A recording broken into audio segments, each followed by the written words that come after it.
তো নমস্কার বন্ধুরা, তোমরা সবাই কেমন আছো? তো বন্ধুরা, আমাদের সুন্দরবন ভ্রমণের শুরুটা ঘাটাল থেকে সোনাখালী ফেরিঘাট পর্যন্ত কিভাবে হয়েছিল সেটা তোমাদের আগের ভিডিওতে দেখেছি। তো আজকের ভিডিও শুরু হচ্ছে সোনাখালী ফেরিঘাট থেকে। সোনাখালীতে পৌঁছে আমাদের প্রথম সমস্যা হলো আমরা আমাদের লঞ্চটা খুঁজেই পাচ্ছিলাম না।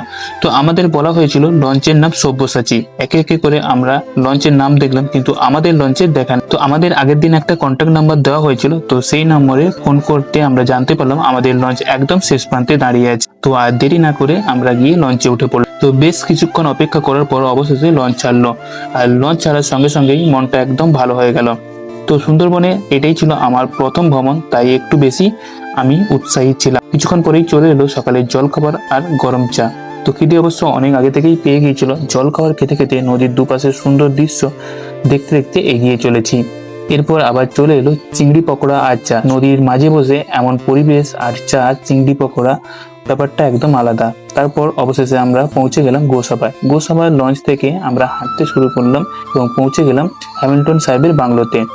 স্যার হ্যামিল্টন 1880 সালে ভারতে আসেন। পরবর্তীতে তিনি সুন্দরবনের গোসাবা, রাঙ্গাবেলিয়া ও সাতজেলিয়া অঞ্চলের প্রায় 10,000 একর জমি লিজ হিসেবে নেন এবং সেই সময়ের প্রতিকূল ম্যানগ্রোভ অঞ্চলে তিনি ধীরে ধীরে মানুষের বসবাস ও কৃষিকাজের জন্য উপযোগী করে তোলেন। এই বাংলো থেকেই তিনি গ্রামীণ অর্থনীতি উন্নয়নের জন্য ভারতের অন্যতম প্রাথমিক সমবায় ব্যবস্থা গড়ে তোলার উদ্যোগ নেয়। হ্যামিল্টন সাহেবের বাংলো ঘুরে আমরা চলে এলাম বেকন বাংলোর দিকে। এই জায়গাটির সঙ্গে জড়িয়ে রয়েছে আরো একটি ঐতিহাসিক স্মৃতি।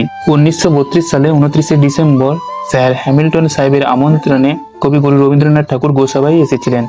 গোসাবা সফরের সময় রবীন্দ্রনাথ ঠাকুর এই ঐতিহ্যবাহী কাঠের বেকন বাংলোতেই রাত্রি যাপন করেছিলেন। স্যার হ্যামিল্টনের সমবায় আন্দোলন ও গ্রামীণ উন্নয়নের কাজ কবিগুরুকে খুব আকৃষ্ট করেছিল। তাই সুন্দরবনের এই প্রত্যন্ত অঞ্চলে তার আগমন আজও ইতিহাসের একটি গুরুত্বপূর্ণ অধ্যায় হয়ে আছে। ঐতিহাসিক জায়গাগুলো ঘুরে দেখার পর আমরা আবার ফিরে গেলাম আমাদের লঞ্চে। তারপর শুরু হলো লাঞ্চ। আর মেনুতে তো একবার ভর্তি। বেশ সুন্দরভাবে লাঞ্চ সেরে আবার লঞ্চের ডেকে বসে নদীর দুপাশের দৃশ্য দেখতে দেখতে এগিয়ে চললাম। তো এইভাবে আমরা কখন যে পৌঁছে গেলাম পাখিরালয় লঞ্চ ঘাটে বুঝতেই পারিনি। তো পাখিরালয়ে আমাদের রিসোর্ট ছিল। অবশেষে আমরা পৌঁছে গেলাম আমাদের রিসোর্টে। তো রিসোর্টে পৌঁছানোর সঙ্গে সঙ্গে আমাদের হাতে চলে এলো গরম চাউমিন আর তার সঙ্গে শুরু হলো ঝুমুর নাচ।